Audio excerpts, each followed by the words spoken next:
नमस्कार, सिटी न्यूजच्या बातमीपत्रामध्ये प्रेक्षकांचं मनपूर्वक स्वागत। आज दिनांक 7 डिसेंबर 2023 वार गुरुवार। बातमीपत्राची सुरुवात करूया सुविचार मालेने। अहंकार हा वाऱ्यासारखा असतो, फरक फक्त एवढाच की वाऱ्याने झाडाची पाने तुटतात आणि अहंकाराने जवळची माणसं। आजचा सुविचार आपण बघितला, आता बघूया बातमीपत्रातील ठळक बातम्या।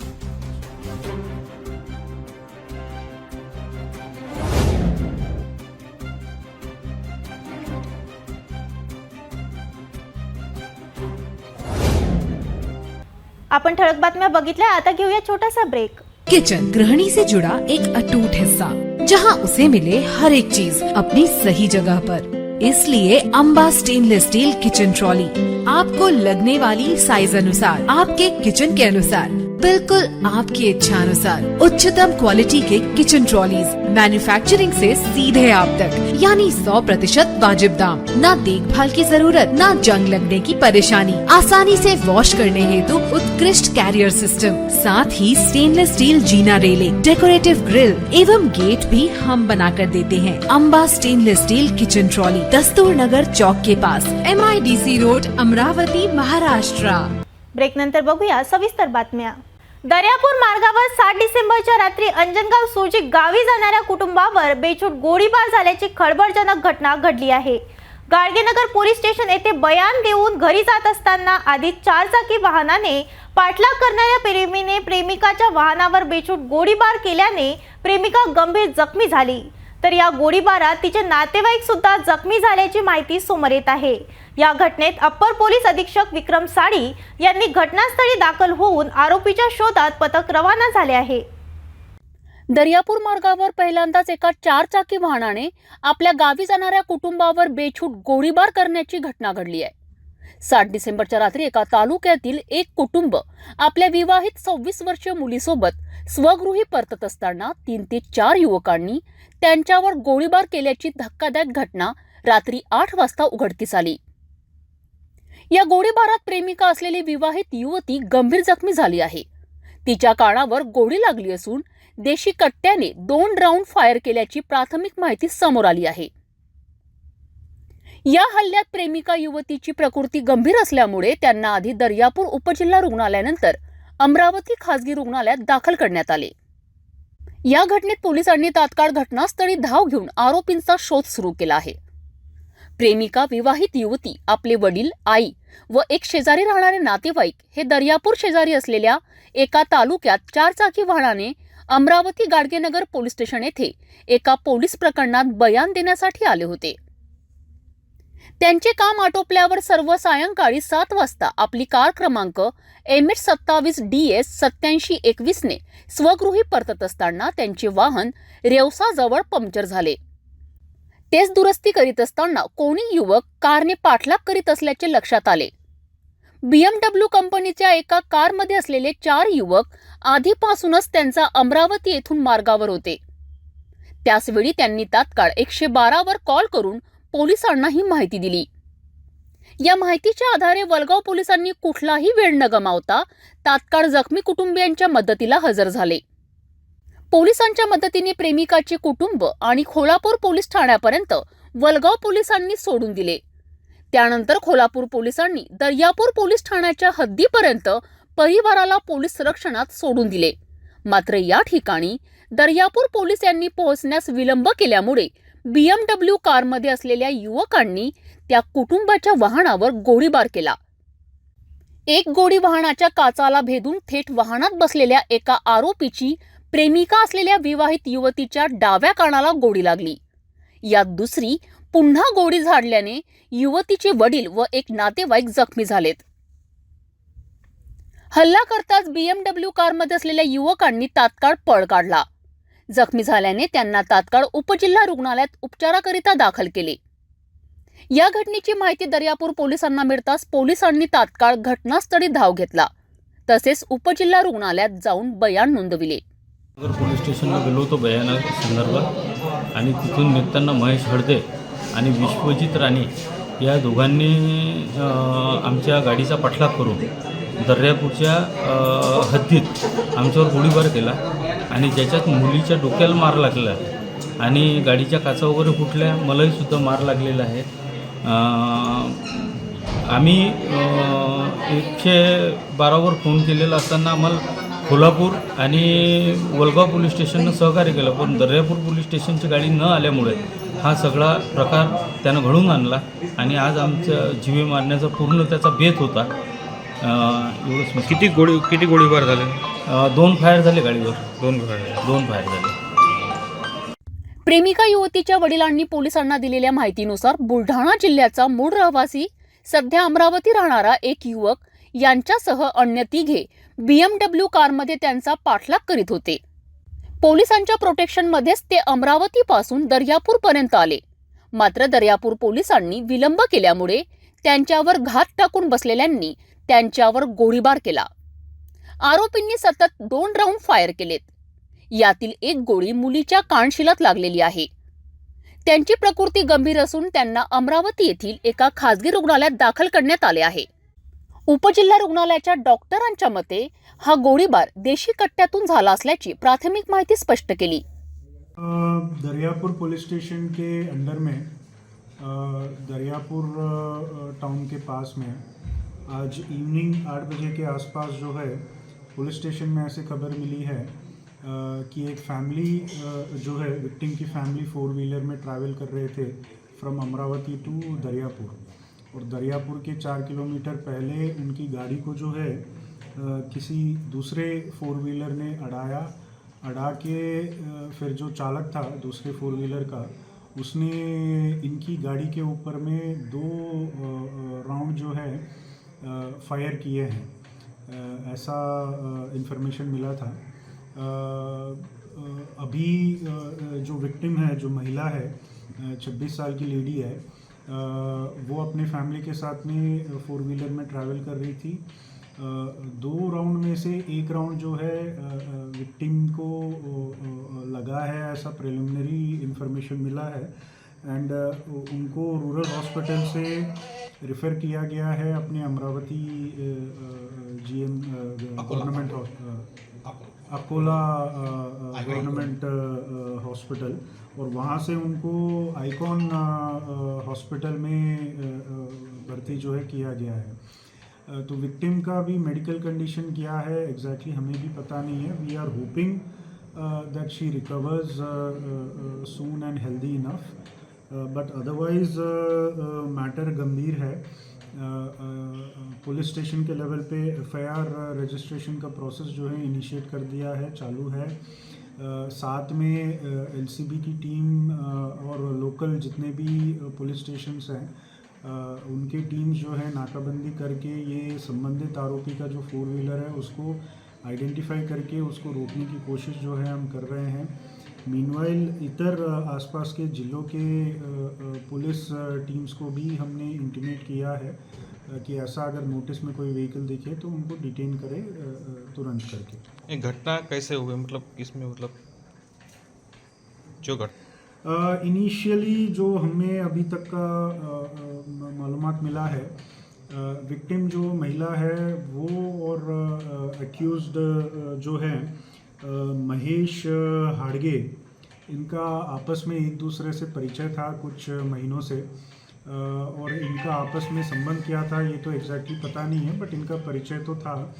एंड शायद एक्यूज जो है इसी बेसिस पे विक्टिम के ख़िलाफ़ में कुछ नाराज़गी वगैरह थी, ऐसा प्रिलिमिनरी इंफॉर्मेशन हमें मिला है.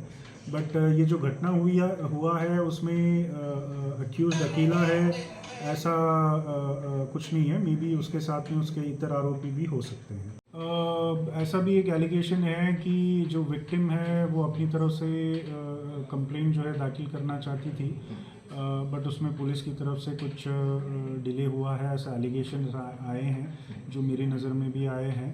अगर ऐसा है तो I look into it, verify मैं करूँगा, एंड अगर सच में ऐसा कुछ हुआ था तो देन ऑब्वियसली मैं संबंधित PSO बाकी के स्टाफ के ऊपर में कार्रवाई करने वाला हूं। पोलिसांनी आरोपींचा शोध घेण्याकरिता आपले पथक वेगवेगळ्या दिशेने रवाना केल्याची माहिती स्पष्ट केली आहे।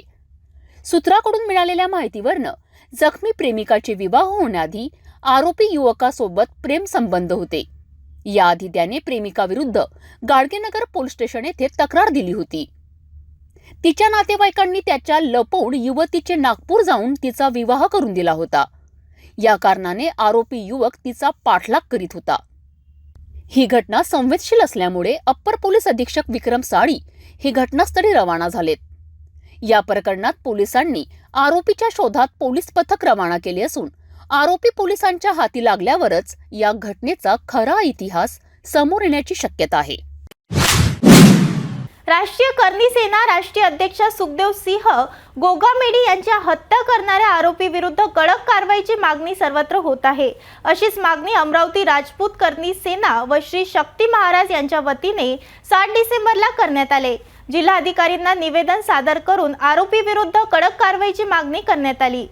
गेल्या 5 डिसेंबरला भरदिवसा श्री राष्ट्रीय राजपूत करणी सेनाचे राष्ट्रीय संस्थापक सुखदेव सिंह गोगामेडी यांच्या राजस्थान राज्यातील जयपूर शहरातील घरात शिरून मारेकऱ्यांनी त्यांच्यावर बेछूट गोळ्या झाडून निर्गुण हत्या करण्यात आली। या घटनेचा सर्वत्र तीव्र निषेध व्यक्त केला जात आहे। असाच निषेध अमरावती शहरात 6 डिसेंबरला करण्यात आला। हत्या करणाऱ्या विरुद्ध आता कडक कारवाईची मागणी सर्वत्र श्री राजपूत करणी सेनेच्या वतीने करण्यात येत आहे। अशाच मागणीचे निवेदन अमरावती शहरातील श्री शक्ती महाराज सह श्री राजपूत करणी सेनेच्या वतीने जिल्हाधिकाऱ्यांना सादर करण्यात आले। सुखदेव सिंह गोगामेडी यांची निर्गुणपणे हत्या करणाऱ्या विरुद्ध कडक कारवाई करण्यात यावी अशी मागणी निवेदनातून करण्यात आली। निवेदन सादर करीत असताना करणी सेनेचे जिल्हा अध्यक्ष अमित सिंह ठाकूर, विदर्भ संपर्क प्रमुख अभिषेक ठाकूर, जितेंद्र सिंह राजकुमार, संजय सिंह येवतीकर, अमित सिंह पवार, एडवोकेट धनंजय देशमुख सह अनेक पदाधिकारी उपस्थित होते। आज हम लोग कलेक्टर ऑफिस में आए हुए हैं और माता महाकाली माता और करनी माता के आशीर्वाद से हम लोगों के जो हम महाकाली माता शक्तिपीठ अमरावती की ओर से श्री राष्ट्रीय राजपूत करनी संघ सेना के ओर से श्री राजपूत करनी सेना की ओर से अखिल भारतीय शक्ति महासभा की ओर से और महाराणा प्रताप सेवा समिति की ओर से श्रवणी बौद्धिशी संस्था की ओर से रानी पद्मावती महिला संघ समिति की ओर से आज हम लोग कलेक्टर ऑफिस में आए हुए हैं। और हमारा कारण ये है आने का, जो हमारे जो राजस्थान में जयपुर में जो हमारे जो बड़े से बड़े जो आचार्य है सुखदेव सिंह गोगावी के साथ में जो घटना हो चुकी है वो घटना बहुत ज़बरदस्त हो चुकी है और वो घटना नहीं होना चाहिए था, पर वो घटना हो गई। और इतने बड़े ईमानदार इंसान के साथ में और हम लोग उनके साथ में सभी साथी मिलके लोग हम लोग आज यहाँ पे कलेक्टर ऑफिस में यहाँ पे जाहिर निषेध कर रहे हैं सभी मिलके सभी संस्थाओं की ओर से।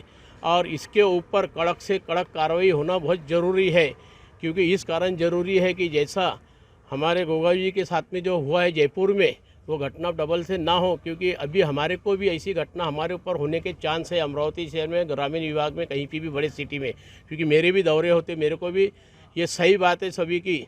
और पूरे के पूरे डिपार्टमेंट पुलिस डिपार्टमेंट वालों को सबको मालूम है कि मेरे को 2 महीने पहले भी धमकी आई हुई थी और अभी 8 दिन पहले भी मेरे को धमकी मिली है। मेरे साथ में भी ऐसी घटना होने के फुल चांस है और मेरे साथ में भी और हमारे जो गोवागी सर के जो साथ में जयपुर में जो घटना हुई इसकी जल्दी से जल्दी कड़क से कड़क कार्रवाई होना चाहिए। और उन लोगों को जिसने जो करे है ये घटना उन लोगों को फांसी पे चढ़ाई जाए, ये हमारी सबकी मांग है। और अगर ये चीज़ फांसी पे नहीं चढ़ती है तो हम लोग रोड आंदोलन और रेलवे आंदोलन पे सभी करनी संघ सेना वाले और सभी संस्था वाले हम लोग उतर जाएंगे। अमरावती शहर में तो उतरेंगे पर पूरे के पूरे भारत में भी उतरेंगे हम लोग। और मेरे साथ में अगर घटना ऐसी होती है तो इस घटने के जिम्मेदार हमारे पुलिस प्रशासन और हमारे महाराष्ट्र गवर्नमेंट रहेंगे और केंद्रीय गवर्नमेंट रहेंगी। इसका भी आपको जल्दी से जल्दी मेरे लिए रास्ता सिक्योरिटी के लिए निकालने की ज़रूरी है। और आज मैं ऑनलाइन और कल भी ऑनलाइन में सब डीजी ऑफिसर को इनको सबको मैं ऑनलाइन करूँगा। और ये जो हमारे सुखदेव सिंह जी के साथ में जो घटना हो चुकी है इनकी जो घटना जो करता जो है इन लोगों को फांसी के ऊपर चढ़ना चाहिए, ये हमारी सबकी मांग है। जय गौ माता की जय, जय करनी माता की जय।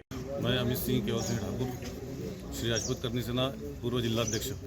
कल जो घटना राजस्थान में हुई, श्री राष्ट्रीय राजपूत करनी सेना के संस्थापक अध्यक्ष सुखदेव सिंह गोगामेडी जी को जिस तरीके से उनकी हत्या हुई, उसमें एक पॉलिटिकल स्टंट था वो पता नहीं, लेकिन कुछ दिन पहले सुखदेव सिंह गोगामेडी जी को बहुत सी सभी जगह से धमकियाँ आना शुरू हुई, तो उन्होंने प्रशासन से सिक्योरिटी मांगी थी, लेकिन उनको सिक्योरिटी दी नहीं गई। उसके बाद में कल जो हमला हुआ वो एक छल था, क्योंकि राजपूत समाज एक क्षत्रिय समाज है, उसको सिर्फ छल से ही मारा जा सकता है, बल से मारने की किसी की ताकत नहीं है। मैं आपको इस प्रेस कॉन्फ्रेंस के द्वारा बताना चाहता हूँ, जब भी ये ऐसे प्रकरण हुए हैं तो उसमें सिर्फ छल ही हुआ है। मैं जिस भी संगठन ने ये काम किया है उनको कहना चाहूँगा कि ये एक नामर्दी वाली हरकत है। यदि वो मर्दानगी वाले होते तो वो सामने आके मारते, इस तरह छल से वो उनकी हत्या नहीं करते। और आपको ये भी बताना चाहूँगा कि उनका ऐसा कहना है कि वो गैंग चला रहे हैं, लेकिन मैं आपको बता दूँ कि जिस दिन करनी सेना गैंग के रूप में उतरेंगी, उनको सड़क पे घूमने के लिए भी जगह नहीं रहेंगी। ये आपके मीडिया के माध्यम से बताना चाहता हूँ। आज हम कलेक्टर ऑफिस में श्री महाराणा प्रताप सेवा समिति, श्री राष्ट्रीय राजपूत करनी सेना, श्री राजपूत करनी सेना, श्री काली माता संस्थान के हमारे अध्यक्ष श्री शक्ति जी महाराज, उसके बाद में अखिल भारतीय क्षत्रिय महासभा, श्रवणी बौद्धेश्वर संस्था, रानी पद्मिनी महिला संगठन की ओर से माननीय कलेक्टर साहब को निवेदन देने के लिए आए कि इन लोगों पर कड़ी से कड़ी कार्रवाई हो और जल्द से जल्द इनको सजा मिले। धन्यवाद। अमरावती जिल्ह्यात अवकाळी पावसामुळे शेतकऱ्यांचे मोठ्या प्रमाणात नुकसान झाले। तूर, चना, मूग पीक गेले, त्यांना आर्थिक मदत, नुकसान भरपाई व केंद्र सरकारने कर्जमाफी करावी अशी मागणी लोकसभेत अमरावती जिल्ह्याच्या खासदार नवनीत राणा यांनी केली। अध्यक्ष महोदय, आपका बहुत बहुत धन्यवाद। आज मैं बेमौसम बरसात मेरे अमरावती सहित विदर्भ, पश्चिम महाराष्ट्र, मराठवाड़ा, इस पूरे महाराष्ट्र में आज बेमौसम बरसात के कारण बहुत ज़्यादा मेरे किसान भाई बहनों का फसलों का बहुत ज़्यादा नुकसान हुआ है। सर, मैं विनंती करती हूँ मेरी केंद्र सरकार से, राज्य सरकार अपनी पूरे प्रयत्न में है कि हमारे यहाँ पे सोयाबीन, कपास, चना, तूर, मूंग, प्याज, अंगूर, संतरा, उस दिन मैं नासिक गई, नासिक में बहुत ज़्यादा नुकसान, और आज भी बेमौसम बरसात है। हमारी राज्य सरकार और केंद्र सरकार मिलकर हमारे महाराष्ट्र के किसानों भाई बहनों को उनको आर्थिक मदद करके, उनका कर्ज माफ़ी करके या उनकी नुकसान भरपाई करके मेरे महाराष्ट्र के किसान भाई बहनों को मदत करिए। कारण मी ज्या क्षेत्रातून बिलॉंग करते ते पूर्ण अमरावतीमध्ये खूप जास्त पावसामुळे माझे अमरावतीचे शेतकऱ्यांचं खूप मोठं नुकसान आहे। तर तिथे बेमौसम जे बरसात तिथे आलेली आहे ते घोषित करून त्यांना सगळ्यांना सरसकट कर्जमाफी करून त्यांना नुकसान भरपाई द्यावी एवढी केंद्र सरकारला आणि राज्य सरकारला मी विनंती करते। कारण की त्यांना आधार देणं आज आमचे काळाची गरज आहे। नाही ते येणाऱ्या भविष्यामध्ये या देशामध्ये शेतकरी आपल्याला सापडत नाही तेव्हा आपण खूप पछतावू, पण आज आपण जर त्यांना मदत केली तर खूप मोठी मदत या शेतकरी भाऊ बहिणांना होईल। Thank you sir. भेटूया एका छोट्याशा विश्रांतीनंतर।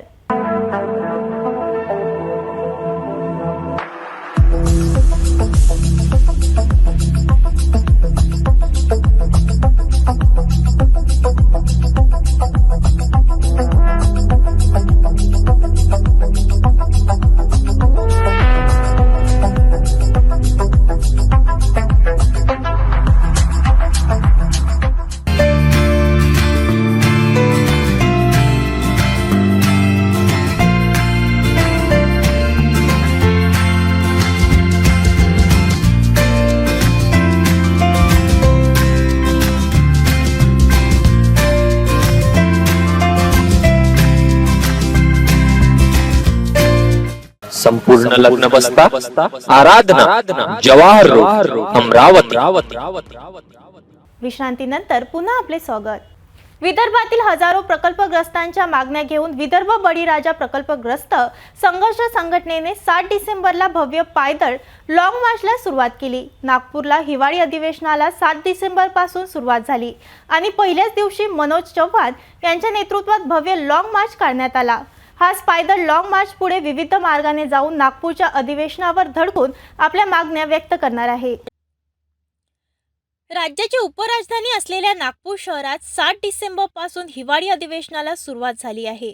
अधिवेशनाचा पहिलाच दिवस असताना अमरावती शहरातून विदर्भ बळीराजा प्रकल्पग्रस्त संघर्ष संघटनेने रेकॉर्ड ब्रेक पायदळ लॉंग मार्चला सुरुवात केली.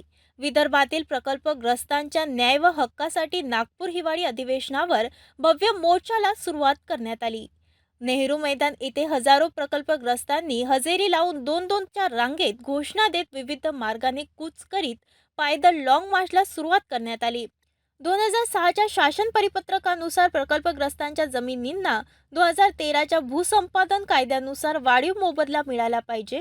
प्रकल्पग्रस्तांच्या 1 सदस्यांना नोकरी द्या, अन्यथा 30 लाख रुपये द्यावे.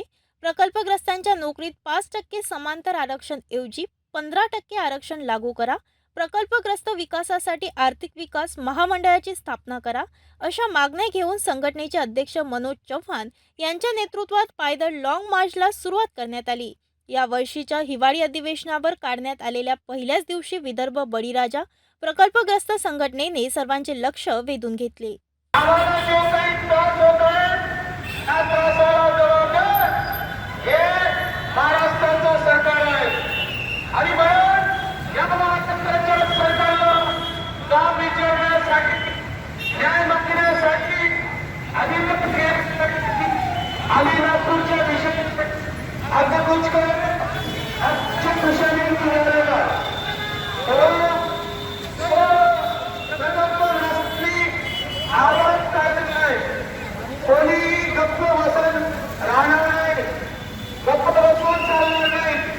आजपर्यंत आपण गप्प राहिलो नाही, आता मात्र गप्प राहून लागणार नाही.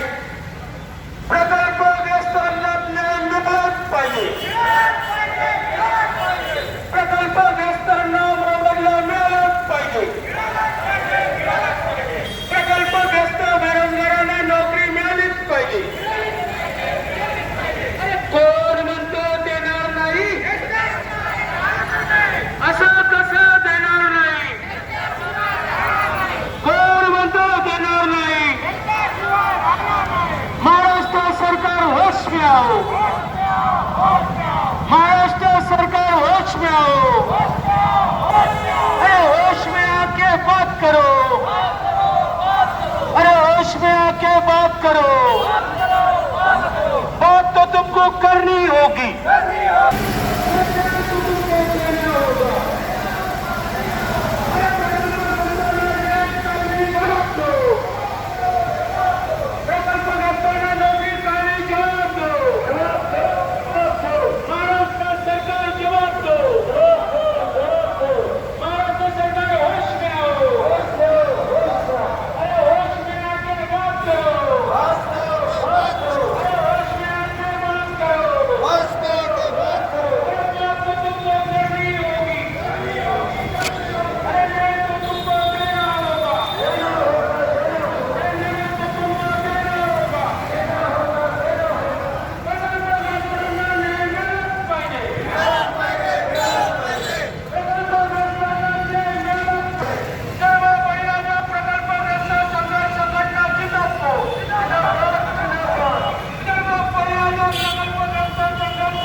अमरावती जिल्ह्यात अवैध रेती वाळू उत्खनन मोठ्या प्रमाणात होत आहे.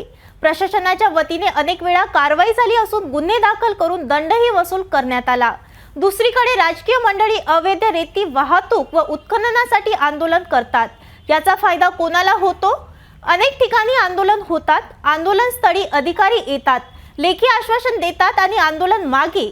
काही लोक केवळ आर्थिक लाभासाठी आंदोलन करतात, अशी ही चर्चा सुरू आहे. दर्यापूर तालुक्यात अवैधरित्या होत असलेल्या वाळू उत्खनन संदर्भात चंद्रभागा नदीपात्रात अर्धदफन आंदोलन सुरू झाले. मात्र थोड्याच वेळात आंदोलन मागे.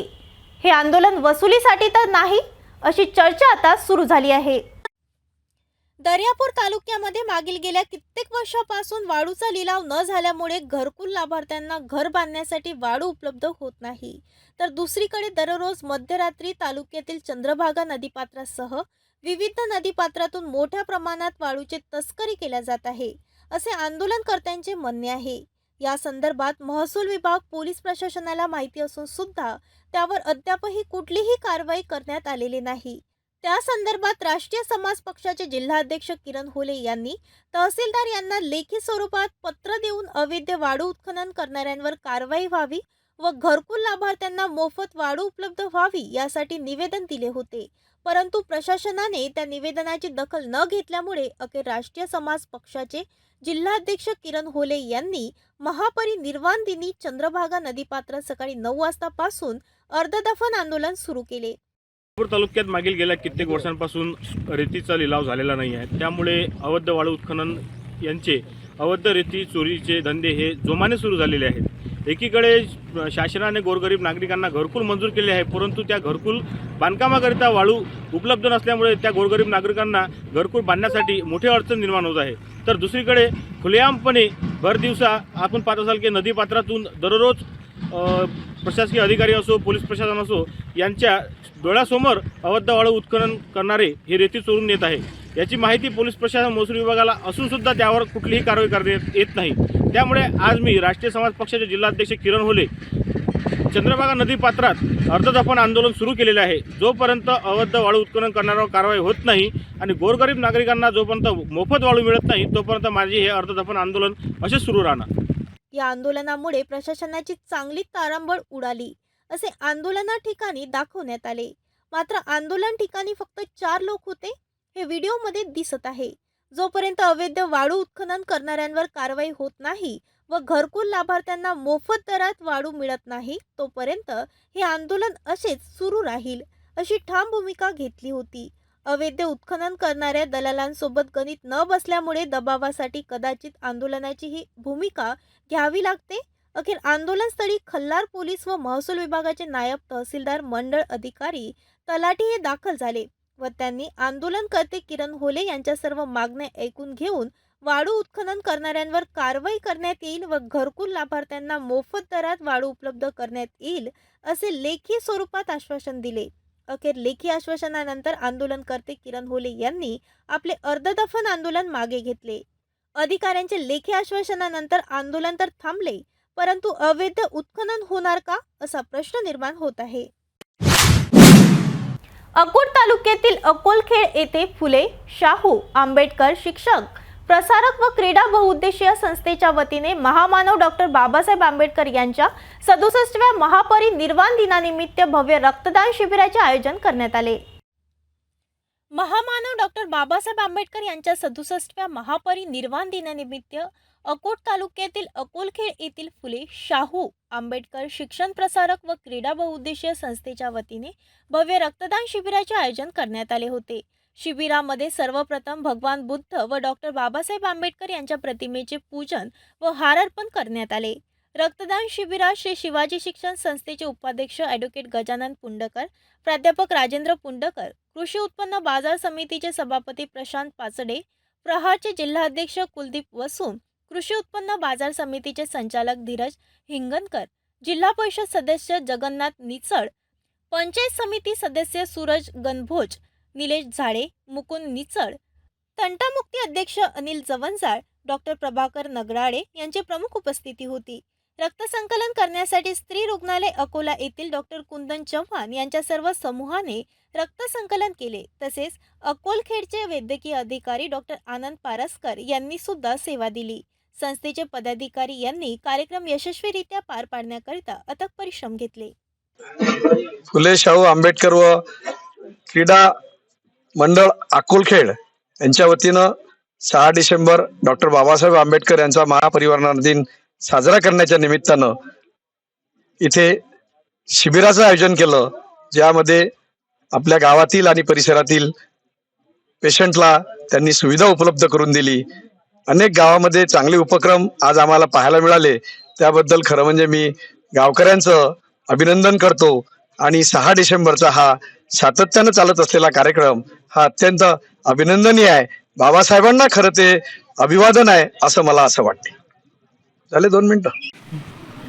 आज दरवर्षीप्रमाणे फुले शाहू आंबेडकर शिक्षण प्रसारक मंडळाच्या वतीने रक्तदान शिबिराचा कार्यक्रम आयोजित केलेला आहे.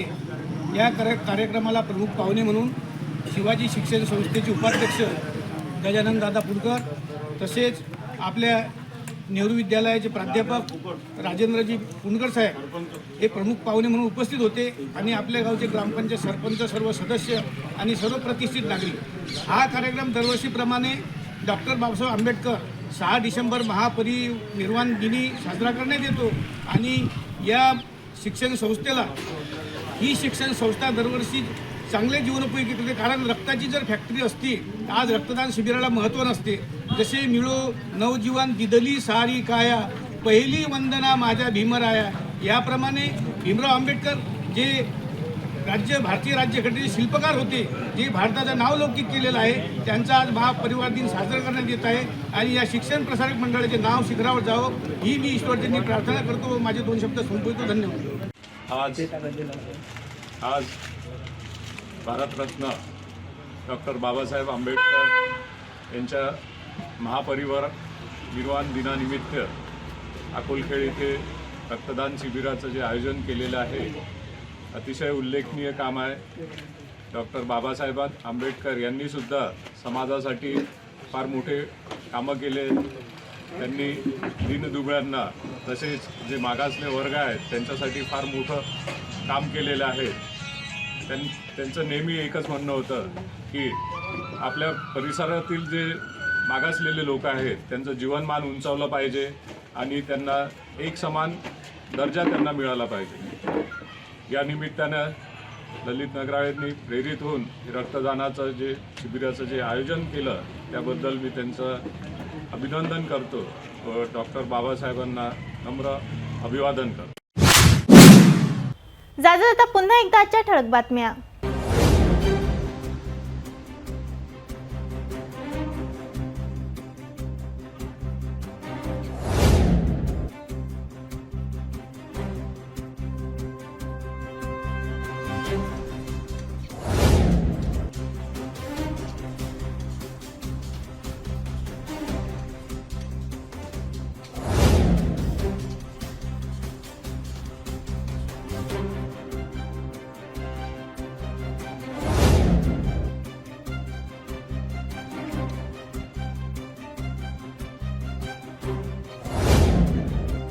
आपण आता सिटी न्यूज चॅनल आपल्या टीव्हीवर सुद्धा बघू शकता. यामध्ये GTPL channel number 73, fast way 256, city cable channel number 92.